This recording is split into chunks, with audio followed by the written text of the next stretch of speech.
네, 안녕하세요. 멘탈이 전부다의 철이형입니다. 네, 오늘 미국 주식시장은 오랜만에 강세 전환한 하루였습니다. 3대 지수가 모두 크게 올랐고 나스닥은 2%가 넘게 상승했습니다. 우선 표면적으로 주식시장이 반등한 이유는 영국의 장기채 매입 소식 때문입니다. 지난주 감세 정책을 밝히며 금융시장에 충격을 줬던 영국이 이에 대한 반발 대비책으로 장기 영국채를 매입할 것이라고 밝히면서 파운드화 가치가 급등했고, 이 영향을 받아 달러 인덱스가 급락하고 미국 10년물 채권 수익률 역시 급락을 했습니다. 달러의 약세는 당연히 바로 자산 가격 상승으로 이어지겠죠? 그리고 명목금리인 10년물 채권 수익률의 하락도 주가 상승에 도움이 된다는 건 수차례 설명을 드렸습니다. 일단 영국의 이번 국채 매입 규모는 생각보다 큽니다. 영국은 오늘부터 총 13거래일 동안 매일 50억 파운드, 그러니까 약 55억 달러씩 총 700억 달러가 넘는 돈을 풀어서 국채를 사들일 예정입니다. 영랑은행은 이번 국채 매입의 이유가 파운드화 안정에 있다는 것을 밝혔습니다. 파운드화 가치가 계속 내려가면서 영국 국채 가격이 계속 하락하는 중이었는데 국채 가격을 안정화시켜 파운드화의 가치 역시 안정화시키겠다는 얘기로 보입니다. 더구나 이번 조치로도 안정화가 안 되면 추가 자금을 투입할 수 있는 가능성까지 있다는 얘기가 나오고 있습니다. 다만 이 같은 대응이 장기적으로는 오히려 역효과를 불러일으킬 가능성도 있습니다. 지금 이상할 정도로 언론에서 이 부분을 별로 얘기를 안 하고 있는데요. 영국은 원래 10월부터 양적 긴축을 진행할 예정이었죠. 인플레이션이 10%에 가깝게 도달했기 때문입니다. 그런데 지금 오히려 국채를 파는 게 아니라 국채를 사들이겠다고 하고 있습니다. 이렇게 되면 시중에 오히려 파운드화가 더 풀리겠죠. 어제 이 소식이 전해지는 일시적으로 파운드화의 달러 대비 가치가 급락했던 것도 이 이유 때문입니다. 그런데도 영국이 이렇게 하는 이유는 현재 영국 국채 가격이 급락하면서 파운드화 자체에 대한 신뢰 자체가 너무 사라지고 금리가 지나치게 급등하면서 영국의 연기금이 지급불능에 빠질 우려가 있다는 얘기가 나오는 등 문제가 불거지자 국채 가격을 올려서 일단 신뢰도를 회복하고 이를 통해 파운드화 가치를 안정화하겠다는 뜻입니다. 실제로도 파운드화는 어제 뉴스가 나온 이후 급락세에서 반등하면서 상승으로 전환되었습니다. 하지만 이 조치는 결국 장기적으로 오히려 손해가 될 가능성이 충분히 있습니다. 물론 영란은행이 영국 국채와 파운드화가 안정을 찾는 적절한 시점에 조치를 멈출 경우 흐름만 딱 바꿔놓는 신의 한 수가 될 수도 있겠지만 그거는 지켜봐야 알 것 같습니다.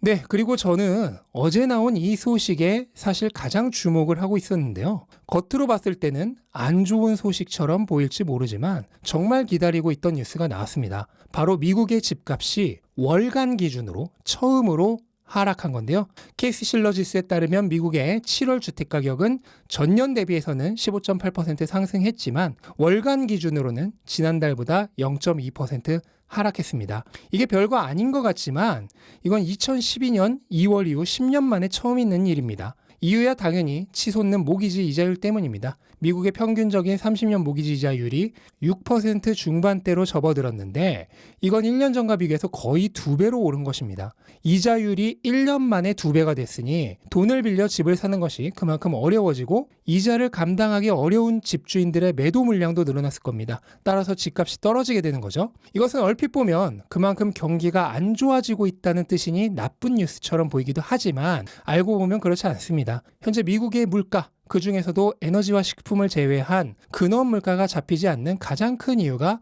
바로 집값 때문입니다.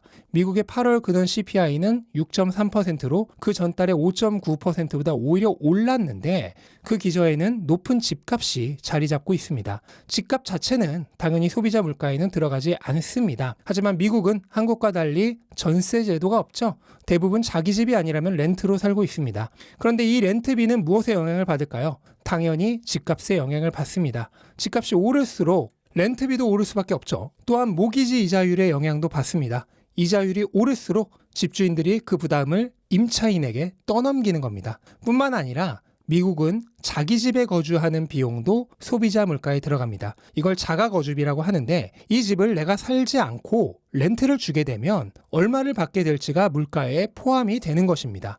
이 역시도 당연히 집값과 모기지 이자율에 영향을 받습니다. 그리고 미국의 이 거주 비용의 소비자 물가 반영 비율은 상당히 높습니다. 무려 30%가 넘는데요. 선진국들이 대부분 20%대로 반영하고 한국은 10%도 안 되는 것과 비교하면 압도적으로 높은 비율로 반영하고 있습니다. 따라서 물가에서 차지하는 집값의 비중이 엄청나게 높을 수밖에 없는데 그게 10년 만에 처음으로 월간 기준 하락한 겁니다. 이건 무엇을 의미할까요? 네, 소비자 물가 지수의 하락에 굉장히 큰 도움이 될 것이란 얘기입니다.